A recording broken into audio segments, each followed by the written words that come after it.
우리가 경쟁을 할 때도 이제 몰입이 돼요. 경쟁, 우리가 스포츠 경쟁을 할 때 학생들이 시험이 다가오는데 몰입을 해야 되는데 몰입이 안 돼요. 뭐. 해야 되는데 그러다가 하루 전날이 됐어.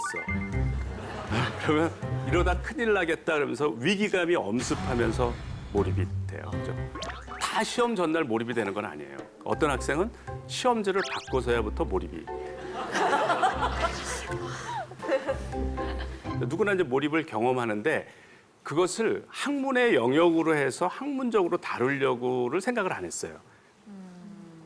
그런데 이분이 그 몰입이라는 현상을 학문의 영역으로 바꿔놓은 분이에요. 심리학의 영역으로 바꿔놔서 이제는 많은 분들이 몰입을 연구를 하고 뭐 저 같은 경우도 이제 몰입을 연구를 하는 거죠. 우리가 무언가에 몰입한다는 것은 무엇을 의미하냐면 이렇게 산만한 상태에서 질서정연한 상태로 가는 거예요.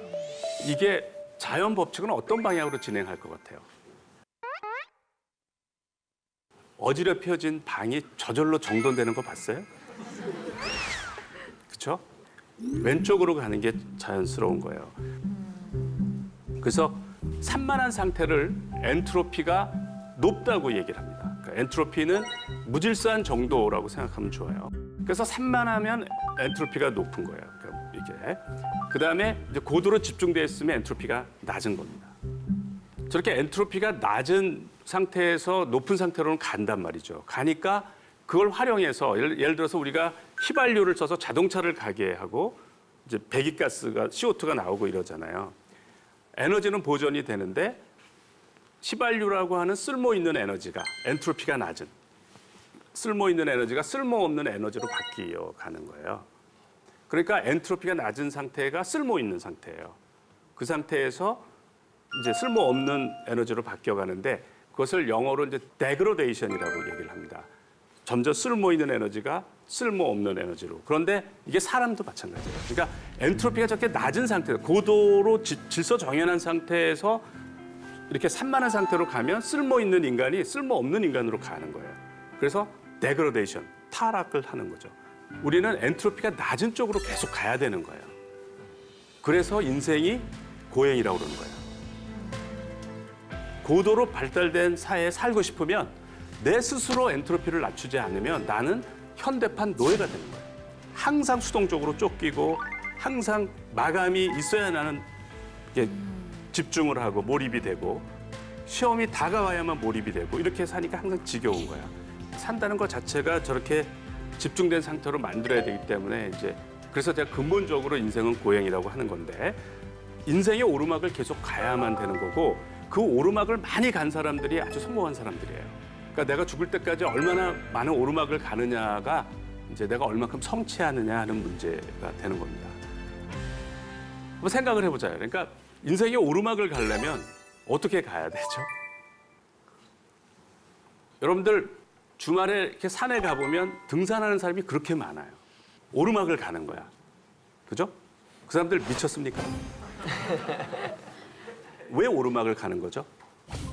정상을 맛보기 위해서. 네, 힘들었는데 힘은 분명히 드는 겁니다. 땀을 흘리고. 그렇지만 정상에 가니까 좋았어. 내가 어떤 걸 혼신을 다했는데 지긋지긋했어. 이거는 안 좋은 거예요. 이러면 사람을 점점 수동적으로 만들어. 근데 혼신을 다했는데 좋았어. 혼신을 다했는데 좋았다라는 경험을 자꾸 하면 오르막에 대해서 대담해지고 즐기게 되죠. 산행을 즐기게 되듯이 인생의 오르막길을 가는 걸 즐기게 됩니다. 이런 방법을 실제로 사용해서 실천한 사례들이 있습니다. 2013년인가 크리스마스 때 제가 이제 이런 메일을 받았어요. 저는 그 후로 6년 정도 사법시험을 준비해 왔습니다. 그런데 올해 3번째로 응시한 2차 시험에서 아까운 점수로 낙방했습니다. 설상가상으로 3년 이상 만나왔고 결혼을 약속했던 여자친구에게 이별을 통보받았습니다. 12월 8일 처음으로 이별을 통보받은 이후부터 반강제적인 몰입 상태에 빠진 것 같습니다. 2주 이상 생각을 멈출 수가 없었고 밤에 잠도 제대로 잘 수 없었습니다. 낮에는 사람을 만나도 반쯤은 졸면서 대화하는데 문제는 막상 자려고 누우면 잠이 안 오거나 금방 깨버리는 상황이 지속되었죠. 여러분들이 보시기에 이 학생은 도와줘야 될 것 같아요? 말아야 될 것 같아요? 도와주세요. 도움이 좀. 같은 남자로서 좀 안 됐더라고요. 이분이 그거를 거의 굉장히 절실했기 때문에 말 그대로 실천을 했어요. 말 그대로. 9주가 지났어요. 볼까요? 보통 올림픽이 시작이 되면 그 올림픽 경기를 고시 공부하면서도 봤는데 근데 이번 올림픽은 개막하는 줄도 몰랐습니다. 저도 예전에는 선배들 친구들을 부러워했던 것 같습니다. 저는 도서관에서 고시 공부하는데 직장 다니면서 월급 받는 이야기만 들어도 부러웠습니다. 근데 신기하게 몰입 이후로는 그런 생각이 들지 않습니다. 그냥 제가 가장 행복한 사람 같이 느껴집니다. 이렇게 행복하게 하면 결과가 어떨까요? 사법시험 2차 합격자 발표가 있었는데 합격했습니다. 합격을 했어요. 이 학생하고 헤어진 여학생하고 어떻게 되는지 궁금하지 않으세요? 네. 결혼을 했어요. 저보고 주례를 서달라고 해서 제가 주례를 섰습니다. 이 학생이 붙은 시험에 떨어진 학생이 또 연락이 왔어요. 그래서 이 학생하고 연결을 시켜줬어요. 저한테 참조로 보냈는데 제가 가끔 봐요. 몰입을 잘하고 있는 점인지. 근데 몰입을 잘 못해. 그 학생이 카톡을 한 거예요. 그래서 카톡을 업한 거예요. 바뀌었는데 한번 보시죠. 밥을 먹으면서도 길을 걸어가면서도 온전히 공부 생각만 할 수 있었고 역시나 그 힘든 마음은 눈 녹듯이 사라졌습니다. 너무 즐거웠어요. 정말이지 교수님이 말씀하신 1초에 빠짐없이 생각하기의 중요성을 절실히 느끼게 되었습니다. 공부가 정말 잘 됐습니다. 꿀 같았어요. 이 학생이 시험이 끝나고 저한테 메일을 보냈어요. 그때 그 메일을 보여드릴게요.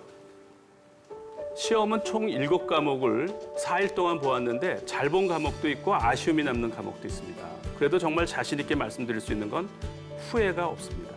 시험장을 나오며 처음으로 나는 할 만큼 했다라는 생각이 들었습니다. 이게 합격하고 보낸 메일이 아니에요. 시험 끝나고 보낸 메일입니다.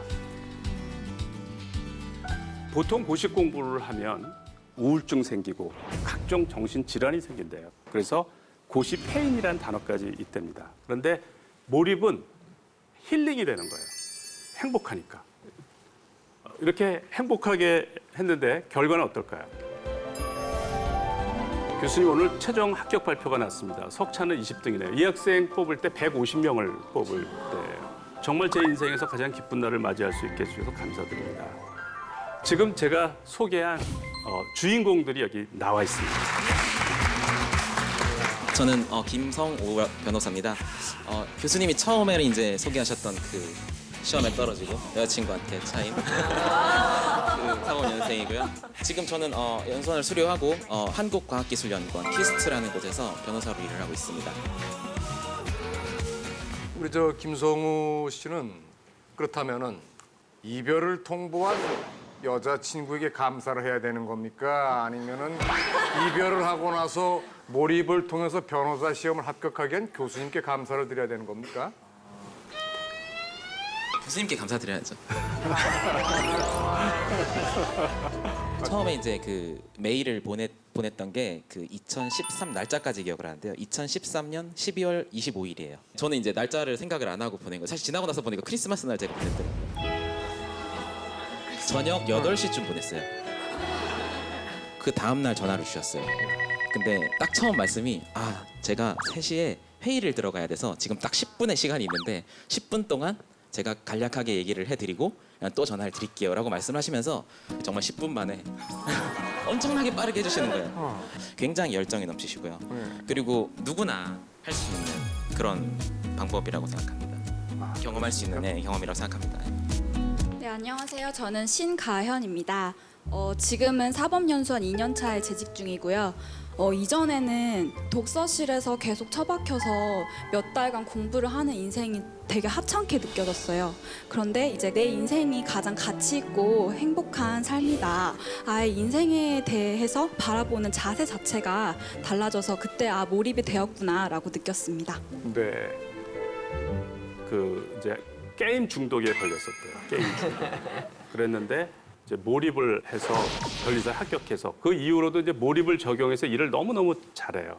저는 이제 한 4년 정도를 변리사 공부를 했었습니다.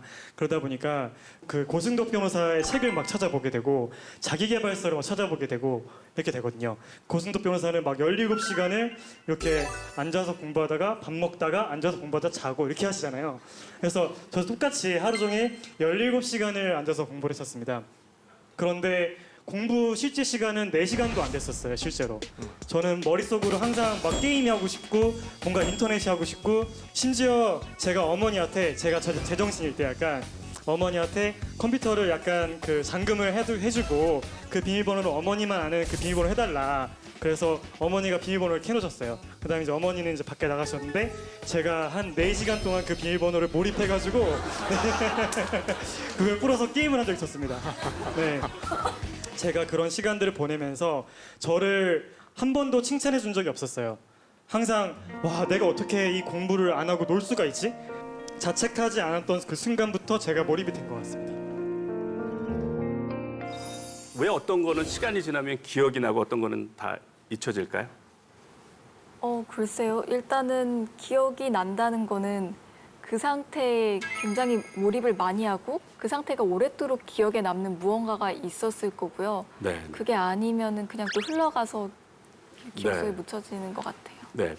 어떤 일이 기억이 난다는 것은 그것은 우리 몸에서 중요하다고 간주를 했기 때문이에요. 그럼 우리 뇌는 뭘 기준으로 중요하고 중요하지 않은 걸 가르냐는 거죠. 이 문제를 해결한 분이 에릭 칸데입니다. 이분이 이 문제를 해결해서 노벨상을 받았어요. 2000년에. 바다 달팽이를 이용해서 이제 이분이 실험을 했는데 이분이 밝힌 거는 딱 2가지밖에 없더라. 딱 2가지. 그게 뭐냐면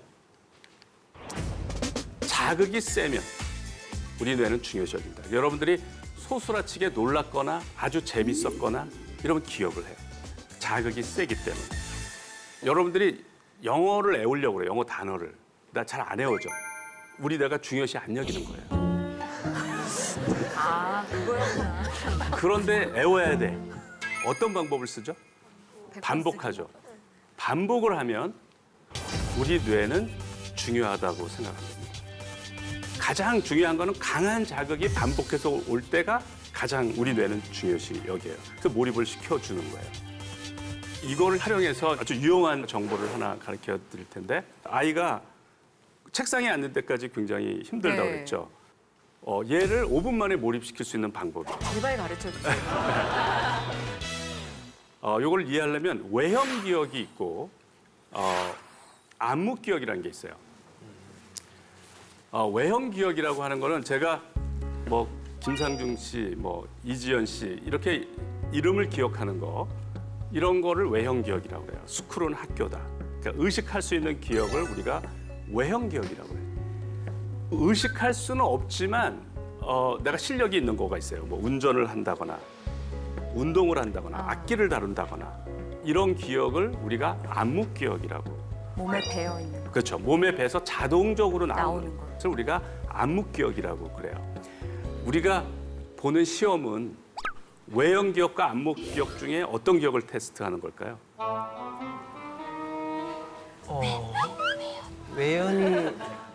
외연 기억 같은데 네.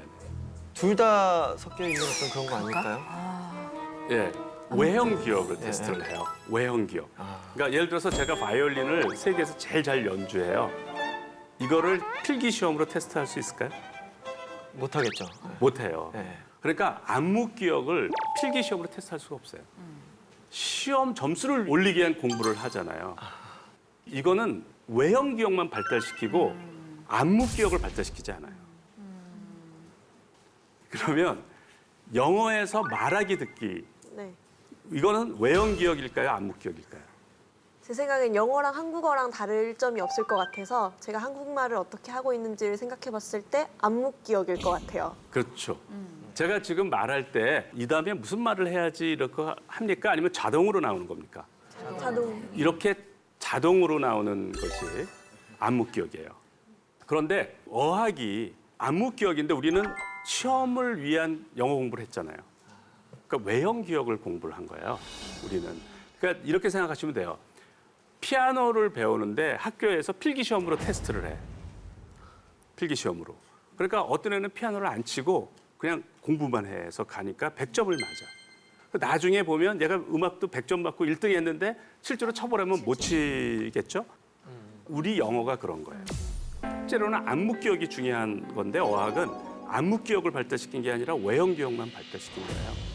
그러니까 뭐 1등을 하고 아무리 점수가 좋아봤자 미국 사람을 만나면 말을 못해. Excuse me. 예? 뭘 도와드릴까요? Hi. They billed me over 100,000 won for my electricity. How in the world is that possible? I'm a single resident. 예를 들어서 처음으로 이제 피아노를 배우려고 하는데 그러면 체르니를 치기 시작해야 되나요? 바이엘을 치기 시작해야 되나요? 당연히 바이엘부터 해야 되는 그래야죠. 거. 그러니까 무슨 얘기냐면 어른들이 이제까지 다 외형 기억으로 영어를 했잖아요. 그래서 내가 나는 어른이니까 어른에 맞는 영어를 하려면 안 돼요. 왜냐하면 말하기 듣기는 못 하잖아요. 그리고 거기 바이엘에 해당하는 게 미국 아이 5살, 6살 아이를 목표로 해야 돼요. 아주 쉬운 단어를 얘기하고 쉬운 구조를 얘기하는데 자유자재로 얘기하는 거예요. 그게 안무 기억이에요. 아무 거리낌 없이 그냥 튀어나오는 거. 아무 생각 없이 하는 거. 그거를 해야 돼요. 그게 제대로 돼야 그다음에 어려운 단어 갖다 붙이면 되는 거예요. 이런 사실을 이용해서 여러분과 함께 해보기 위해서 따로 이제 준비를 했는데 The Power of Immersion to Awaken Genius예요. 그러니까 천재성을 깨워줄 몰입의 힘이라는 겁니다. 이거를 이제 따라 하는데 그 원어민하고 앵무새처럼 똑같이 따라 해야 돼요. 자, 우리가 한번 따라 해볼게요. 이걸 이제 해봐야 돼요. The power of immersion to awaken genius. The power of immersion to awaken genius. The power of immersion to awaken genius. The power of immersion to awaken genius. The power of immersion to awaken genius. The power of immersion to awaken genius. 이걸 몇 번 정도 해야 안무 기억이 될까요? 100번은 해야 되지 않을까요? 100번 가지고는 턱도 없어요. 1000번 정도 해야 돼요. 1000번 정도. 요새는 스마트폰 무한반복 앱이 많이 나와 있어요. 그래서 거의 모든 자투리 시간을 다 활용할 수가 있어요. 예를 들어서 가장 여러분들이 몰입도가 낮을 때가 언제냐면 방학이 됐는데 뭐 공부당한 공부가 아니라 늘어져가지고 일어나지도 않고 있죠. 엄마가 아침 식사를 해도 안 하고 뭐 9시, 10시, 11시가 됐어요. 누워 있는 거야. 그런데 누워 있는 게 편치가 않아, 사실은. 지겨워. 지겨운데 일어나는 게 조금 더 지겨워서 지금 그런 상태. 그런 상태가 이제 몰입도가 가장 낮은, 그러니까 늘어질 대로 늘어진 상태예요. 그때 이것을 틀어놓으세요. 이거를 틀어놓는데 소리를 조금 크게 틀어놓으세요. 그러면 이제 따라하기도 싫어. 그렇잖아. 의욕이 하나도 없으니까 따라하기도 싫어. 얘가 반복으로 계속 나옵니다. 이게 나를 각성을 시켜요. 반복이 내적 중요성을 올리잖아요. 한 5분, 10분 계속 들여다 보면 이제 따라할 정도는 돼. 따라할 정도는. 그럼 마음속으로 따라하세요. 그럼 효과는 이제 더 커져요. 마음속으로 5분, 10분을 따라하잖아요. 그러면 이제는 각성도가 더 올라가서 소리를 내서 따라할 수가 있어요. 이제는. 그래서 소리를 내서 따라해. 한 10분 따라하면 그냥 일어나죠. 저도. 이제는 충분히 몰입도가 올라간 거예요. 그럼 이제 자기 일도 할 수 있고 돼요. 그러니까 공부를 이제 하기 위해서 몰입도를 어떻게 올리느냐는 거죠. 제가 이제 하나의 그 체계를 만들었어요. 먼저 천천히 생각하라는데 제가 몰입을 할 때는 이렇게 편한 의자에 앉아서 이렇게 머리도 이렇게 하고 이렇게 있다가 졸다가 생각하다 이렇게 해요. 저는 그 편한 의자가 있어요, 제 방에. 그 의자에 앉아서 수업 준비도 하고 강의 준비도 하고 논문도 쓰고 그래요. 아주 편해요, 이렇게 그냥 이렇게. 그러면 동료 교수가 와서 이렇게 쉬는 거지 일하는 거냐 그래요. 저는 쉬는 것보다 더 편해요. 여러분들이 아주 직장에서 힘든 일을 하다가 집에 왔어요. 그래서 편한 소파에 쉬고 있어. 그 상태가 쉬는 거예요. 그죠?